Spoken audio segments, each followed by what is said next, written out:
Over the last week, you can't get away from how the new R1 model from DeepSeek has been racing up the charts, and all of my X feed and LinkedIn feed is people talking about this new reasoning model. But for many of us, we're not sure what is a reasoning model and how is it different to anything else. So I'm going to take just a couple of minutes and give you a beginner's guide to reasoning models and how you can use them in a different way in a business use case. So firstly, let's just think about the models that you might be using today. So typical chat models. So the leading one from OpenAI at the moment is the ChatGPT 4o, and that's a little o, not a zero. If you're a user of Claude from Anthropic, then you might be using Sonnet a lot, which is their kind of leading model there. And then if you're a Google user, now that that's rolled out into Google Workspace, you might be using Gemini. And so these are the chat type of models that you're familiar with. I'm asking you a question, you give me an answer back. I then give you some more information, you give me some pros and cons. It's very much a to and fro conversation. And that differs from this new breed of reasoning models. So if you are an OpenAI user, then you might have come across O1 or O1 Pro if you're on their Pro $200 a month account. So O1 or O1 Pro. And then shortly to be released are O3 and O3 Mini. If you're a Google user, you may be in their Google AI Studio and you may be playing around with their Flash Thinking Experimental model, which is a reasoning model. And as I mentioned at the start, DeepSeek launched their R1 model last week, and it's getting a lot of press. So what's the difference between these reasoning models and these typical chat models? Well, I like to think back to school and think about some of those challenges that you might be given in an exam. A train leaves this station traveling at 50 kilometers per hour. A train leaves that station at 75 kilometers an hour. They both leave at 3 o'clock. They're 100 miles apart. What time do they pass each other? And this is logical reasoning. Based on the information provided, you can then start to fill in some of the gaps and then work out at what point and whereabouts these trains will pass each other. And so it's that kind of logical reasoning, calculating, hypothesis, scenario modeling. An example might be if you're in a self-driving car and there is a decision between veering off to knock down a passenger or hitting a wall and killing someone that's in the car, then what should you do? So it's this kind of decision making, which is where these reasoning models come in.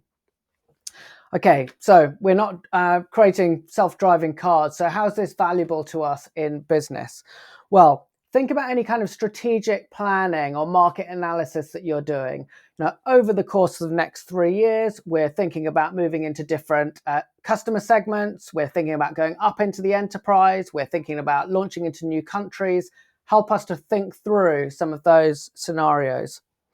Cost benefit analysis. We've got a lot of cash on our balance sheet and we're trying to work out what should we do with it. Should we be investing it in new R&D?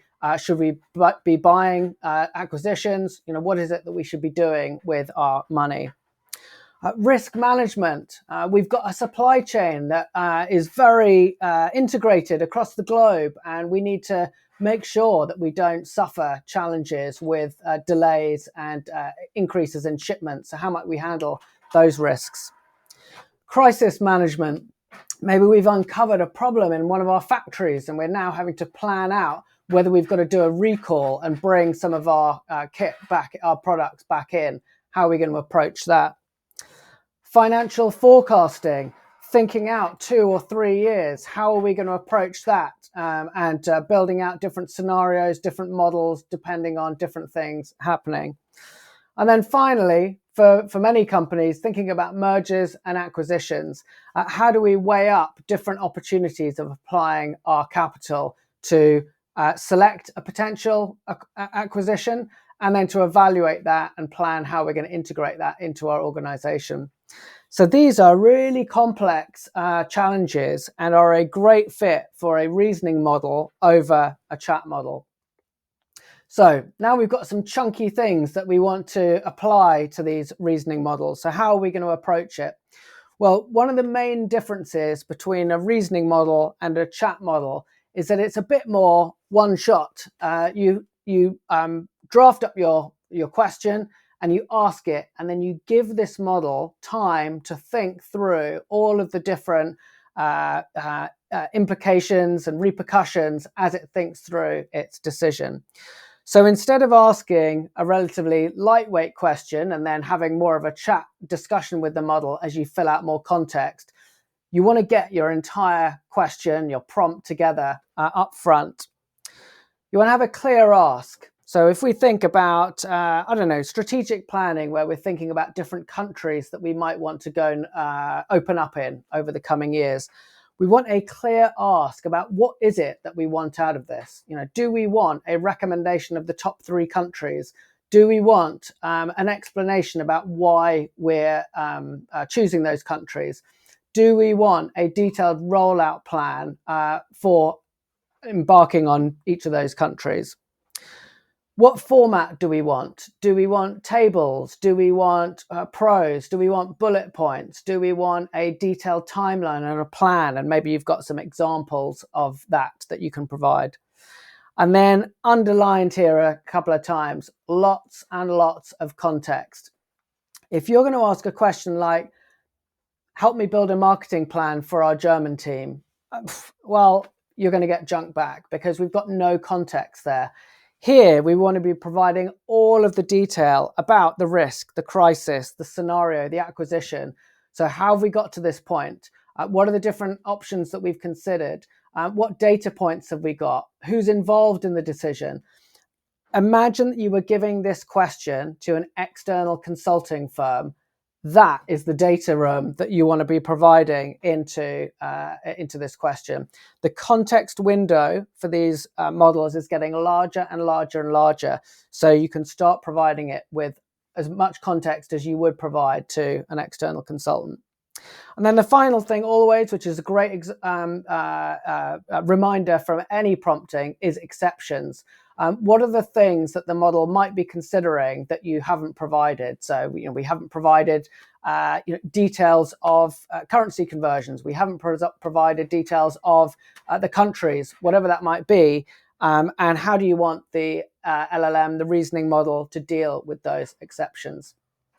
So for me, the way that I approach it, I'm building all of this in a Google Doc or Microsoft Word if you're on Microsoft, building all of this out. And this might be 10 pages, it might be 20 pages long, which is all of the information that you want to provide, and then put that into your reasoning model and see what you get out. So hopefully that gives you a good introduction into the difference between the core chat models that you're probably using today and these new breed of reasoning models, and there'll be more of them coming out. We're dealing with logical reasoning, problem solving, hypothesis, scenario modeling, rather than a one-to-one conversation. Plenty of business uses, and this is right up at the top of your business unit, of your function, or even the entire company. And think about one-shotting. How do we get all of the context of what we want to provide in our request before we send it across? All right, good luck and enjoy.